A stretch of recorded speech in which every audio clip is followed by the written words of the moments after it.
Pero el versículo 44 refiere que después de que salió de allí,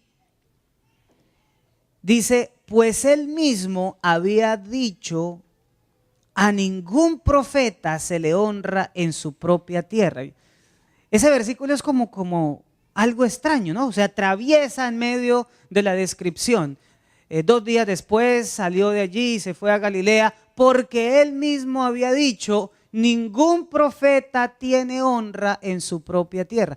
¿Por qué se dice eso? La razón es la siguiente.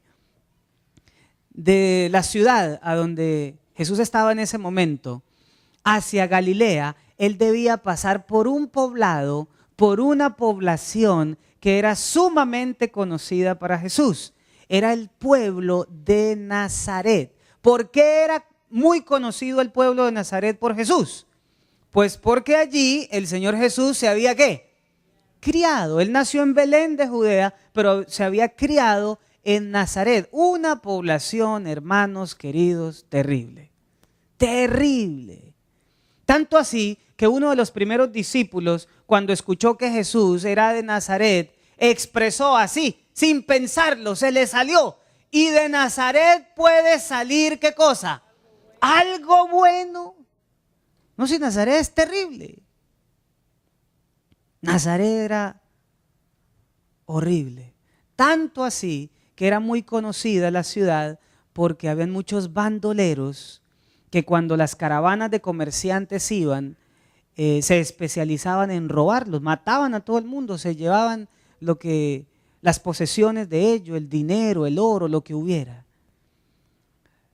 Debido a eso había una ruta alterna que no pasaba cerca de Nazaret, sino que pasaba lejos de ella, que hacía que se perdieran varios días de camino, pero la gente prefería llegar días después a su destino que exponerse a que los nazarenos los atracaran, los robaran, los dañaran y hasta les quitaran la vida.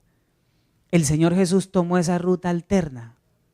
Y la razón por la que tomó esa ruta alterna es por lo que esa palabra que se convirtió en refrán. Nadie es profeta en su ¿qué? En su propia tierra. La última vez que había estado en Nazaret, por poco lo apedrean, hermano. Por poco. Intentaron quitarle la vida. Así que esa es la razón por la cual aparece esa expresión en esta historia bíblica. El versículo 45 dice, cuando llegó a Galilea, los galileos lo recibieron, pues estos habían visto personalmente todo lo que había hecho en Jerusalén durante la fiesta de la Pascua, ya que ellos también habían ido a la fiesta. Más o menos la cosa es así. El Señor Jesús esquiva a Nazaret porque en Nazaret no creían en él. Sin embargo, llega a una ciudad llamada Caná de Galilea, y aunque en Nazaret nadie creía en él, aunque lo conocían desde niño, aunque sabían la simetría de su carácter, aunque conocían la dulzura de su ser, aunque sin duda algunos de ellos habían visto algún milagro sorprendente, lastimosamente en Nazaret no creían. Sin embargo, cuando llegó a Galilea, los galileos lo recibieron, lo estaban esperando, se habían juntado para esperarlo.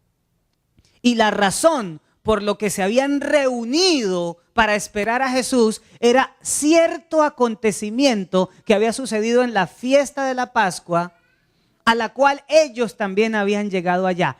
¿Qué fue lo que aconteció en esa fiesta? Me puse a investigar qué era ese suceso como tan importante que había hecho que todo el mundo estuviera a la expectativa recibiendo a Jesús, y encontré que en esa fiesta de la Pascua el Señor Jesús había entrado al templo, se había hecho un azote de cuerdas, había volcado las mesas de los vendedores, de los cambistas, y los había echado del templo porque habían convertido la casa de Jehová en una cueva ¿de qué? De ladrones. Esto que Jesús hizo era la única persona que se había atrevido a realizar. Ninguna persona cuerda se había atrevido a enfrentarse en el templo a los sacerdotes que eran quienes habían organizado el comercio. Aunque ellos mismos no vendían, ellos habían organizado a todos los vendedores en los atrios del templo. Cuando iban los peregrinos de todas partes del mundo a cualquiera de las fiestas judías, no podían comprar nada en el templo ni ofrendar nada que no fuera del dinero propio del templo. Era una moneda diferente, era un denario distinto, era la moneda del templo. Si usted llevara cualquier otra moneda, si no utilizaba la moneda del templo, su dinero no le servía de nada. Entonces, los sacerdotes se habían enriquecido al hacer el cambio, porque habían hecho de más valor la moneda del templo, y entonces comenzaban a ganar mucho dinero. Aparte de eso, para los peregrinos era sumamente engorroso llevarse su ofrenda, por ejemplo, su cordero o su toro, su vaca, su animal que fuera a ofrendar desde lejanas tierras. Así que lo que hacían ellos era que vendían el animal, traían el dinero, lo cambiaban y con el dinero del templo ahora podían comprar otro animal para ser ofrecido como ofrenda por el pecado o como fuera. Los vendedores se habían encargado de encarecer terriblemente el valor de los animales, y todo lo que se realizaba era una horrible manifestación de comercio con la fe y con la salvación.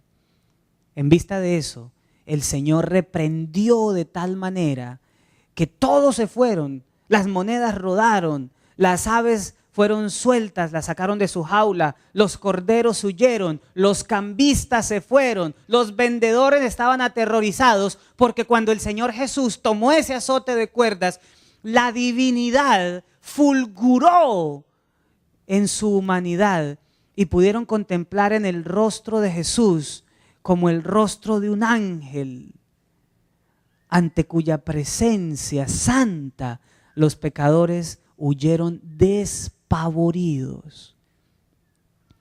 Se esperaba que los sacerdotes hicieran algo, pero fue tal el impacto que recibieron al contemplar la majestad de la divinidad fulgurando, que ellos quedaron silenciados.